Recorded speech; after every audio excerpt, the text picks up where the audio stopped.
वळूया पुढच्या बातमीकडे.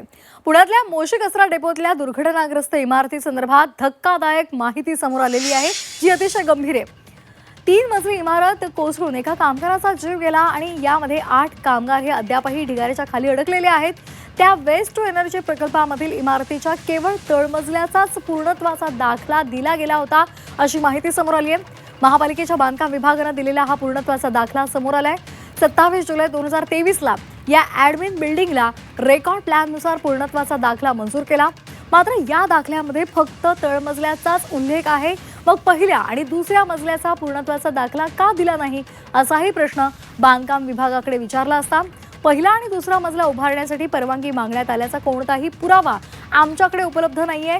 शहर अभियंता मनोज सेठिया यांनी या संदर्भातली माहिती दिली आहे. त्यामुळे वरच्या 2 मजल्यांना पूर्णत्वाचा दाखला देण्याचा प्रश्नच उद्भवत नाहीये, हेही त्यांनी यावेळी स्पष्ट केलं. आश्चर्याची बाब म्हणजे पालिकेच्या पर्यावरण विभागानं 26 जुलैला सुधारित बांधकामासाठी परवानगी मागितली आणि त्यासाठी 24 तासांमध्येच म्हणजे 27 जुलैला पूर्णत्वाचा दाखला देण्याची तत्परता पालिकेच्या बांधकाम विभागानं दाखवली. म्हणजे 3 मजली इमारतीची पाहणी न करताच बांधकाम विभागानं पूर्णत्वाचा दाखला दिला का, असाही प्रश्न निर्माण झालाय. या संदर्भात झी 24 तासनं काही सवाल उपस्थित केलेत, आपण पाहूयात. इमारतीचे वरचे 2 मजले मग कसे उभे राहिले? कुणाच्या परवानगीने हे 2 मजले उभारले गेले? पूर्णत्वाचा दाखला नसताना कॅन्टीन, कॉन्फरन्स रूम कशी सुरू केली? त्या जागेवर कामगारांना काम करण्याची परवानगी कुणी दिली? हे प्रश्न झी 24 तासनं उपस्थित केले. याचा आढावा घेतला आमचे प्रतिनिधी कैलास पुरी यांनी, पाहूयात.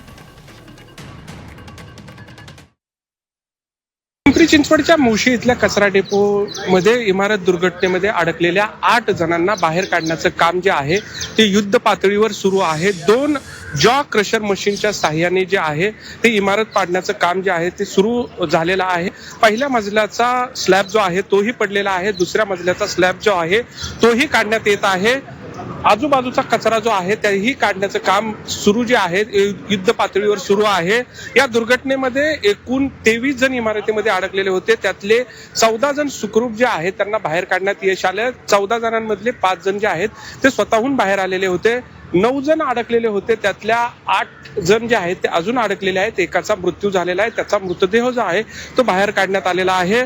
मात्र या सर्व घटनांमध्ये एक धक्कादायक माहिती जी आहे ती समोर आलेली आहे.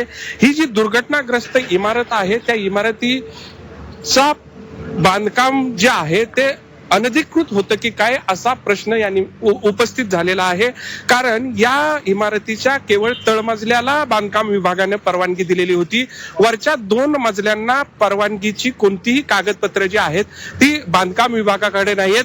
त्या उलट पर्यावरण विभागाने बांधकाम विभागाकडे सुधारित परवानगी जी आहे ती मागितली होती आणि एका दिवसातच ही परवानगी जी आहे ती बांधकाम विभागाने दिलेली होती. त्यामुळे पर्यावरण विभागावर एवढी मेहरबानी का करण्यात आली आणि हे जे 8 जण अडकलेले आहेत, 65 तासाहून अधिक काळ हे 8 जण अडकलेले आहेत आणि एक जो मृत्यू झालेला आहे त्याला जबाबदार कोण, असा प्रश्न या निमित्तानं उपस्थित झालेला आहे.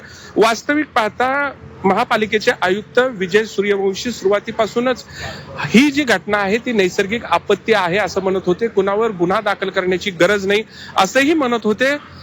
चौकशीची गरज नाही असाही त्यांचा दावा होता. मात्र आता जी माहिती समोर आलेली आहे, वरचे 2 मजले जे आहेत ते अनधिकृत असल्याचं समोर येत आहे. त्यामुळं ही जी माहिती समोर आल्यानंतर संबंधित ठेकेदारावर, कंपनीवर कारवाई केली जाणार का, हा प्रश्न या निमित्तानं उपस्थित झालाय. कैलास पुरी, झी मीडिया, पिंपरी चिंचवड. तर केवळ तळमजल्यालाच पूर्णत्वाचा दाखला दिला गेला होता. उरले जे पहिल्या आणि दुसरा जो मजला आहे त्या संदर्भात पूर्णत्वाचा दाखलाच दिला नव्हता, असंही स्पष्ट झालेलं आहे. या संदर्भात रोहित पवारांनी काय म्हटलं, आपण पाहूयात.